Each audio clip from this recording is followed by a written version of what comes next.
Olá pessoal, sejam todos muito bem-vindos a mais uma aula nossa aqui no LAC Concursos.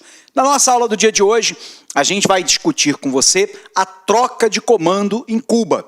Cuba, que desde a Revolução Nacionalista, que depois se transformará numa Revolução Socialista a partir de 1959, por Fidel Castro, Ernesto Che Guevara e Raul Castro, agora, pela primeira vez, 60 anos depois, terá um presidente que não é da família Castro.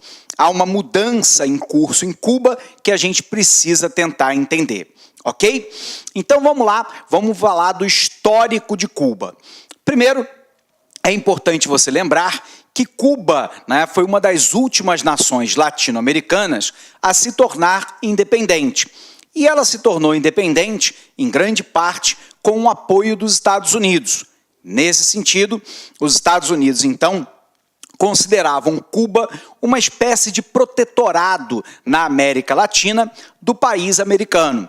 Sendo assim, grandes propriedades de terra, a existência de cassinos, tráfico de drogas, venda de bebida, prostituição eram livremente praticadas em Cuba pelos milionários americanos. A gente sabe que o último ditador cubano, Fulgêncio Batista, na verdade era um lacaio dos Estados Unidos, se locupletando no poder em detrimento da própria população. Em virtude desse fato, se organiza lá num primeiro momento uma guerrilha nacionalista, liderada por Fidel Castro, pelo seu irmão Ernesto Castro e, por um outro lado, pelo médico argentino Che Guevara. E aí a gente sabe, só corrigindo, pelo seu irmão Raul Castro e pelo médico argentino Che Guevara. A gente sabe que essa guerrilha parte lá de Sierra Maestra, uma área montanhosa no interior do país, e consegue finalmente derrotar a ditadura de Fulgêncio Batista. A gente sabe que, num primeiro momento, a revolução tem um caráter nacionalista, e uma das primeiras medidas foi expropriar as grandes propriedades estadunidenses em território cubano para a realização de uma ampla reforma agrária. E isso vai contrariar os interesses dos Estados Unidos. Os Estados Unidos, então, vão patrocinar uma contra-revolução que, a partir da Baía dos Porcos, vai tentar tomar o poder dos irmãos Castro. Nós sabemos que essa intentona não foi bem sucedida e, a partir daí, há uma aproximação de Cuba com a União Soviética. Por essa época, década de 1960, você se recorda que nós estávamos vivendo lá a bipolaridade, a divisão do mundo em duas grandes esferas de influência. O Oeste, capitalista, liderado pelos Estados Unidos, e, por um outro lado, o Leste socialista, liderado pela União Soviética.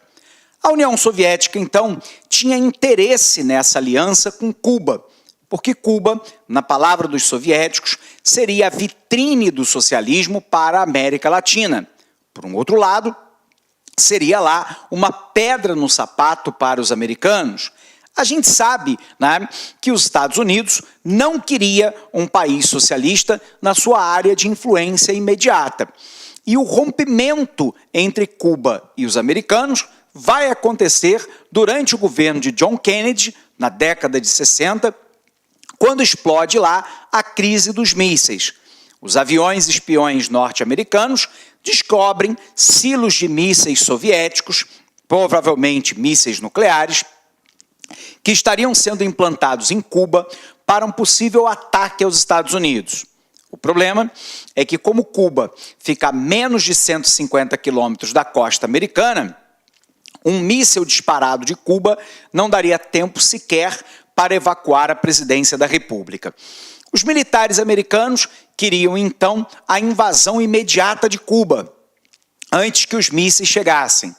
John Kennedy, no entanto, sabia do óbvio, que se os Estados Unidos invadissem Cuba, a União Soviética ia retaliar, invadindo um país capitalista aliado qualquer na Ásia ou na Europa Oriental.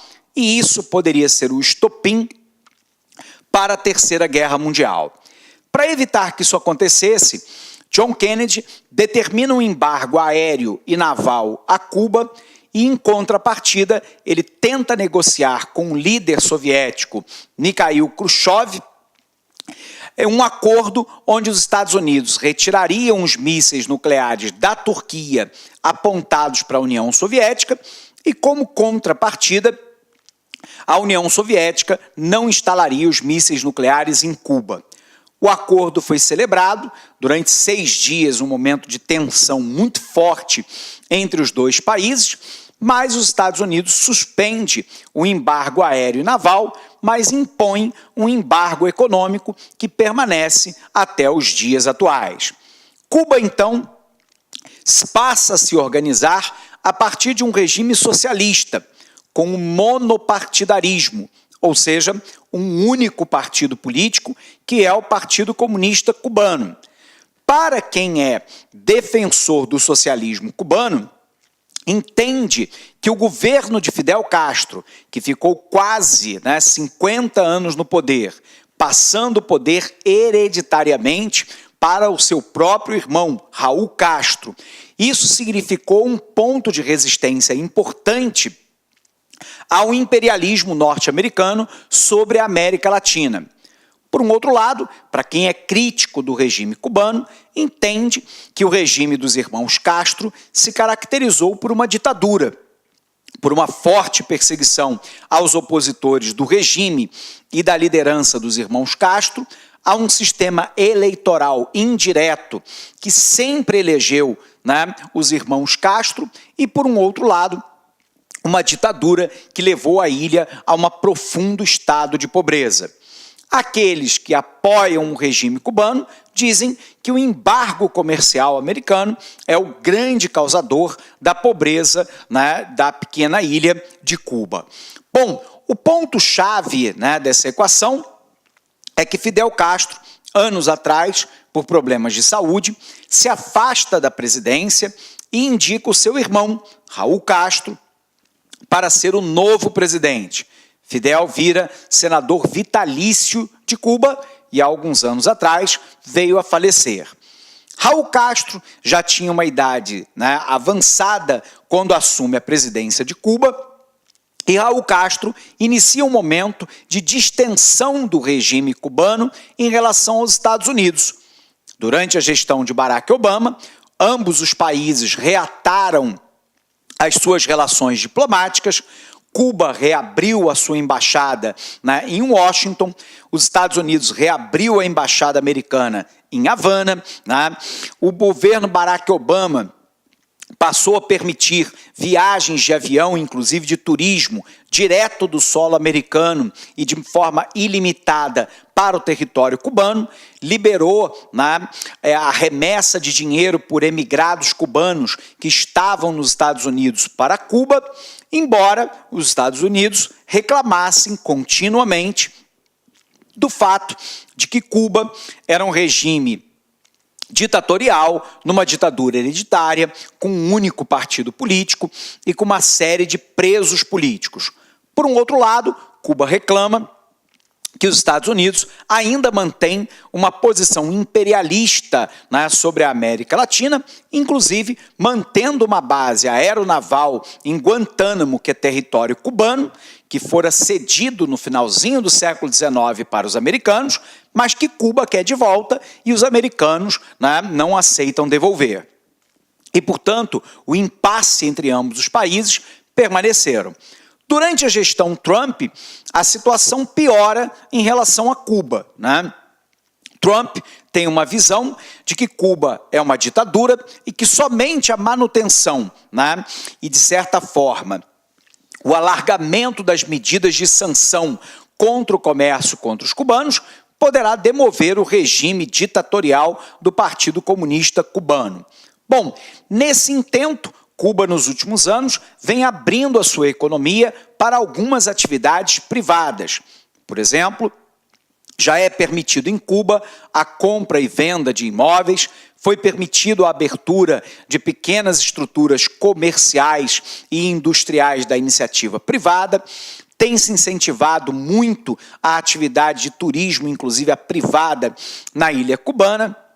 já se permite a existência de telefonia celular móvel na ilha, né, franqueada a quase todos os moradores, embora o regime ainda seja um regime de partido único. Bom, Raul Castro acompanhou aí a decadência de saúde do seu irmão, né, Fidel Castro, e resolveu não cometer, né, segundo ele, esse erro.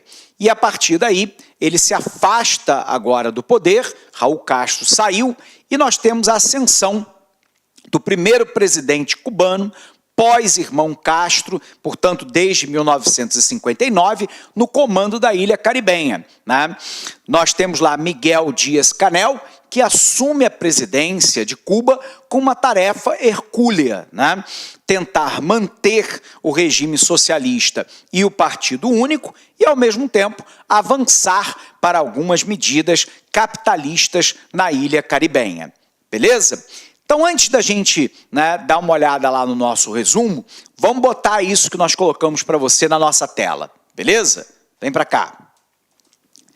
Então, pessoal, nós estamos falando aqui a respeito de Cuba, né? Então, você se recorda que Cuba, lá no século XIX, para início do século XX, se torna um país independente, com o apoio dos Estados Unidos. Os Estados Unidos, então, se sentiram no direito de ter Cuba como um protetorado. Então, os Estados Unidos passaram a manter Cuba como um protetorado. E, a partir daí, realizaram uma série, né, de interferências de cunho político e econômico na ilha caribenha. Ao mesmo tempo, né, que os Estados Unidos apoiou um dos últimos ditadores de Cuba, que fora lá o Fulgêncio Batista.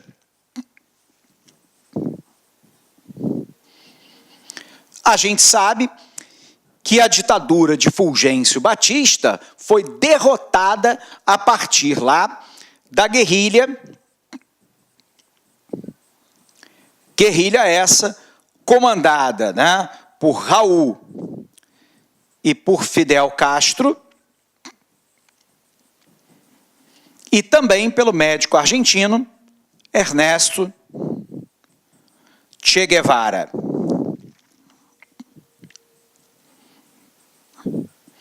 Então vamos lá, vamos revisar isso com você. Finalzinho do século XIX para o século XX, nós temos lá a independência da ilha cubana, né, com forte apoio dos Estados Unidos. Os Estados Unidos, então, até 1959, tinha que Cuba era uma espécie de protetorado americano. Esse protetorado permitiu aos Estados Unidos que eles dominassem as terras mais férteis em território cubano, que dominasse a área de cassinos, venda de bebida, drogas e prostituição. Abre aspas, virou um quintal, né, para algumas das atividades, inclusive ilícitas, que não podiam ser realizadas em território americano. Os Estados Unidos apoiavam um ditador, Fulgêncio Batista, a partir de uma guerrilha que se organiza a partir de Sierra Maestra. Os irmãos Castro, Fidel Castro, Raul Castro e o médico argentino Ernesto Che Guevara organizam, num primeiro momento, uma guerrilha de cunho nacionalista que, num segundo momento, se transformará numa guerrilha socialista, a partir da reação americana, tentando incentivar a contra-revolução. Dito isso, a gente precisa colocar o restante aqui na tela para você. Com a tomada do poder, né, pelos irmãos Castro, os Estados Unidos apoiam a contra-revolução. Então, os Estados Unidos apoiam a contra-revolução. Essa contra-revolução que vai acontecer a partir do desembarque, né, na Baía dos Porcos. Como essa intenção de retomada do poder não aconteceu a contento, os irmãos Castro conseguem rechaçar, né, os contra-revolucionários, há uma aproximação entre Cuba e a União Soviética. A aproximação de Cuba com a União Soviética é onde Cuba passa a ganhar o apoio político, o apoio militar e também o apoio econômico dos soviéticos. Os soviéticos queriam colocar uma pedra no sapato americano e, ao mesmo tempo, ter Cuba como uma vitrine do socialismo para a América Latina. Esse apoio, né, da União Soviética a Cuba vai acabar lá, né, com a crise dos mísseis, onde a União Soviética tentará implementar mísseis nucleares em Cuba apontados para os Estados Unidos. A gente sabe que a crise dos mísseis foi habilmente, né, solucionada pelo governo John Kennedy e, a partir de então, os Estados Unidos passam a exercer sobre Cuba o chamado embargo comercial, que é exercido até os dias atuais. Em determinado momento, esse embargo foi tão duro que os Estados Unidos não compravam nada, não vendia nada para Cuba e tinha sérias restrições a que os parceiros americanos comprassem ou vendessem qualquer coisa para os cubanos. Cuba sobrevive relativamente bem até o fim da União Soviética em 1991. A partir de 91, Cuba passa a ter graves problemas econômicos. A gente sabe que durante todo esse período, que vai lá de 1959 em diante, né, até o momento atual, até 2018, né, Cuba será comandado durante 49 anos por Fidel Castro e depois pelo seu irmão Raul Castro. Sobre o governo de Raul, há uma aproximação entre Cuba e os Estados Unidos, com a reabertura das embaixadas, a troca de relações diplomáticas e, de certa maneira, o governo Obama distensionando as relações com a ilha caribenha.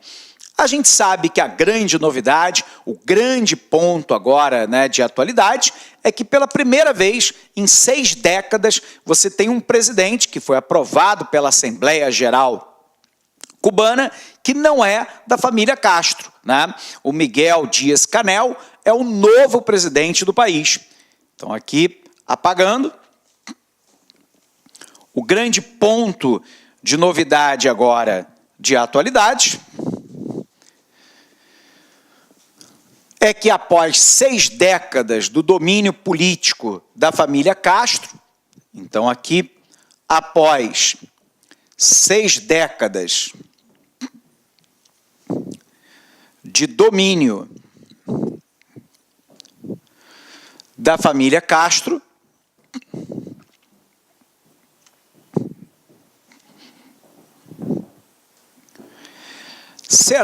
foi, né, na verdade, eleito Miguel Díaz-Canel, o novo presidente do país.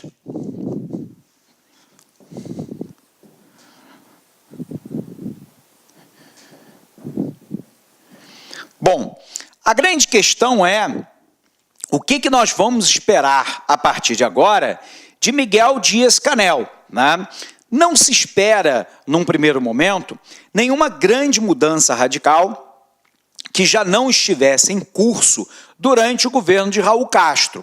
Teoricamente, Miguel Díaz-Canel vai seguir tentando implementar uma maior abertura da economia cubana, algumas práticas capitalistas dentro do território cubano. Há uma tentativa de manter uma boa relação diplomática com os Estados Unidos, que obviamente agora enfrenta um obstáculo gigantesco, que é a administração de Donald Trump.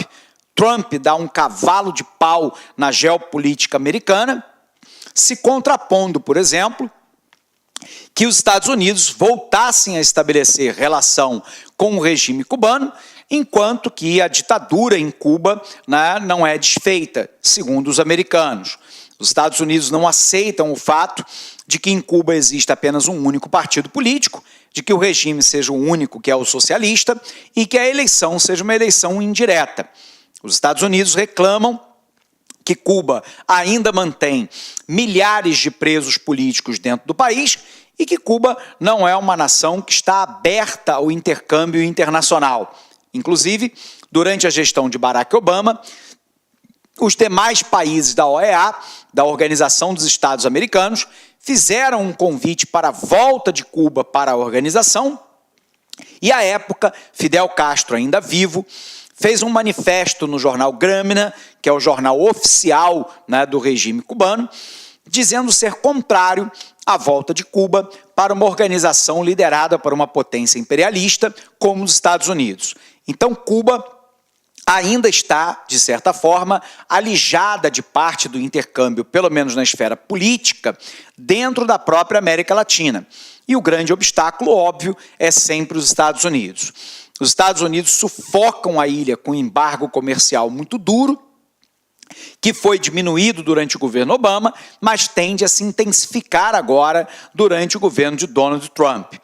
O Partido Comunista de Cuba não parece estar disposto a abrir mão do poder, muito menos mudar o regime socioeconômico de Cuba do socialismo para o capitalismo, permitir eleições diretas, a libertação de preso político e o voto direto no país. Portanto, há um impasse muito claro entre os cubanos e os americanos nesse quesito. Ao mesmo tempo que Cuba reclama, né, que os Estados Unidos mantêm uma base aeronaval, que é a base de Guantánamo em Cuba, e dentro da base de Guantánamo em Cuba, a prisão de Guantánamo, que ainda tem pelo menos aí 180 terroristas da Al-Qaeda presos.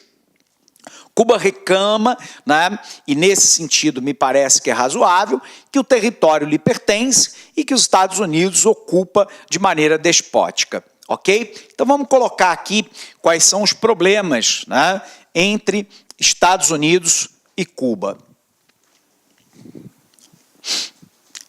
Então vamos lá. Né? O que os Estados Unidos desejam? Né? Primeiro, o fim da ditadura do Partido Único em Cuba.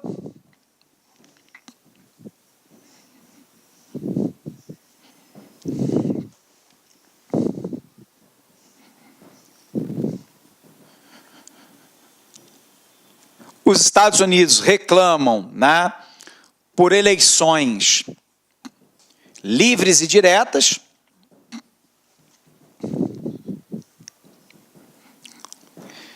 Reclamam também dos presos políticos.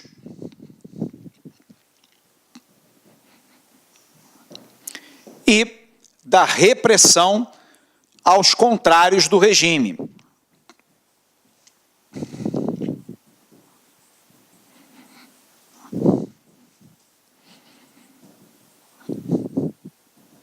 Então, os Estados Unidos querem o fim da ditadura do Partido Único em Cuba, querem eleições livres e diretas em território cubano, possivelmente desejam também a troca do regime sociopolítico, né, do regime socialista para o regime capitalista, querem a libertação dos presos políticos e o fim da repressão aos contrários ao regime. Tudo bem? Por um outro lado, vem aquilo que Cuba deseja, né? Então vamos colocar aqui. Sobre a ótica agora dos cubanos, os cubanos querem o quê? Cuba quer, né? Primeiro, o reconhecimento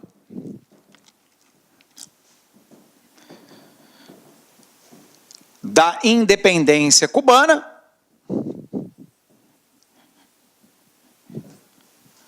Portanto, querem, na verdade, o fim das tentativas de interferência do poder americano sobre a América Latina e, de maneira muito especial, sobre a ilha caribenha.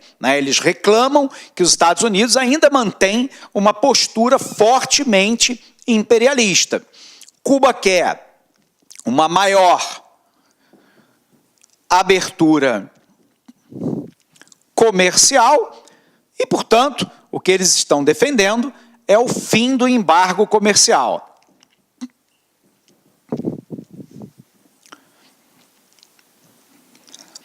E, por um outro lado, Cuba reclama que eles querem a devolução de Guantánamo. A situação de Guantánamo, pessoal, aflige a toda a legislação internacional. No final do século XIX, os Estados Unidos, abre aspas, alugam o território onde hoje está a base de Guantánamo, em Cuba. O contrato, ele é quase que risível sob o ponto de vista jurídico. Primeiro, porque os Estados Unidos impuseram que o contrato de aluguel, né, da Baía de Guantánamo em Cuba, da base de Guantánamo em Cuba, seria por tempo indeterminado.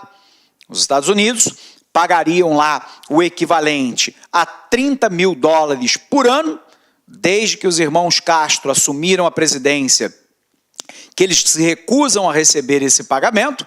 Por um outro lado, esse contrato não poderia ser rompido, né, se não houvesse a anuência das partes. Como os Estados Unidos, né, não quer romper, teoricamente o contrato não poderia ser rompido. Essa é uma situação que, óbvio, aflige, né, de maneira grave, infringe de maneira muito grave o direito internacional e que os Estados Unidos simplesmente ignoram, né, pelo fato de eles serem a maior potência do mundo. Então, os cubanos querem, né, o reconhecimento da independência cubana, no sentido aqui, né, do fim do imperialismo dos Estados Unidos. Esse imperialismo aqui é palavra cubana. A maior abertura comercial dos Estados Unidos, portanto, o fim do embargo comercial e a devolução de Guantánamo. E essas são questões que, possivelmente, os Estados Unidos não está disposto a negociar, pelo menos por enquanto, e sobre a gestão do Trump, provavelmente não o será. Tudo bem? E assim fica lá um impasse. O novo presidente cubano, Miguel Díaz-Canel, tem então, né, uma tarefa hercúlea: como industrializar a ilha, como trazer desenvolvimento à ilha cubana, já que ele não conta mais com o apoio da ex-União Soviética, que deixou de existir em 91, não conta com o apoio da Venezuela. Durante um período de tempo ele contou com o apoio de Hugo Chávez, já que a Venezuela é a sexta maior produtora de petróleo do mundo, né? Hoje a Venezuela vive uma grave crise econômica, social e política, e, portanto, Cuba não pode mais contar com o apoio venezuelano. E, ao mesmo tempo, os Estados Unidos mantêm o embargo comercial. Então, Cuba se vê numa situação muito difícil em termos de desenvolvimento. Beleza? Vamos apagar aqui para a gente poder visualizar, então, o nosso resumo lá no material. Apagando o nosso quadro, o que a gente tem, então, para você, pessoal? Nós temos lá que foi proclamado o novo presidente de Cuba pelo parlamento. Miguel Díaz-Canel faz parte de uma estratégia, né, de Raul Castro, como candidato ideal à frente do país, que pela primeira vez lá em 6 décadas não terá um presidente com o sobrenome Castro. No interior da ilha, aqueles que seguem a linha de reformar o socialismo cubano a partir das instituições políticas apostam que Díaz-Canel agirá como homem da mudança. Parecem não saber que seu poder real será limitado. No plano político, porque Raul Castro continuará à frente do Partido Comunista até 2021, ou até que a sua saúde o permita.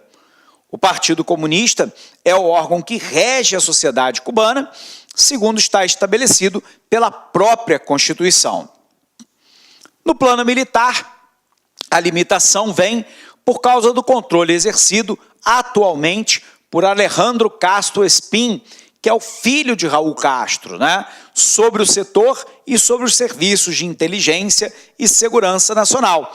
Então, o Raul Castro ele deixa a presidência mas continua como presidente do Partido Comunista Cubano, que dá a palavra final em política, economia, assuntos militares, de inteligência, estratégia, e o filho de Raul Castro comanda o setor militar de inteligência e segurança do país. Então, o poder dado a Díaz-Canel é muito menor do que o faz crer, né, no momento atual. No plano econômico, o monopólio do grupo Gaesa, que domina quase toda a economia varejista e o turismo, também ata as mãos do pupilo de Raul Castro. Ao mesmo tempo, a oposição na ilha e no exílio considera Miguel Díaz-Canel uma simples marionete, né, de Raul Castro. Em Cuba, Díaz-Canel é considerado um reformista, um tecnocrata convencido da necessidade de modernizar o ruinoso sistema socialista para mantê-lo à tona. Não desponta, porém, como um liberalizador em matéria política ou de sociedade civil, o que demonstra a tendência de manutenção do socialismo na ilha. O regime do Partido Único não está em discussão e o reconhecimento de novas liberdades políticas terá que esperar, embora se deva descartar reformas constitucionais que abram um pouco o sistema e deem uma maneira bem controlada espaço à livre expressão e associação. Seus maiores desafios são lá dar impulso à transição para um modelo de economia de mercado, né, para revitalizar a economia cubana, com a complexidade de não inquietar as facções mais tradicionalistas do próprio Partido Comunista Cubano e tornar-se uma figura de autoridade unitária, acatada pelas elites burocráticas e do exército, em última instância, pela própria sociedade. Terá também, como fizeram os Castro, de garantir que a estabilidade do sistema continue repousando na concentração do comando no cume da pirâmide cubana. E, por fim, precisa enfrentar as relações com os Estados Unidos, onde Donald Trump voltou a cultivar o antigo antagonismo de outrora. Trump já disse que não haverá, né, o relaxamento do embargo comercial a Cuba, a não ser que o regime ditatorial cubano caia. Como esse regime provavelmente não irá cair, né, nos próximos anos, o impasse com a América permanece. Esses são todos os desafios, né, que Miguel Díaz-Canel terá, né, a partir desse nosso ano de 2018, a enfrentar no comando de Cuba. Ok? Bom, pessoal, nós vamos encerrando essa aula por aqui. Um abraço imenso para você, bons estudos e até um próximo encontro. Até lá!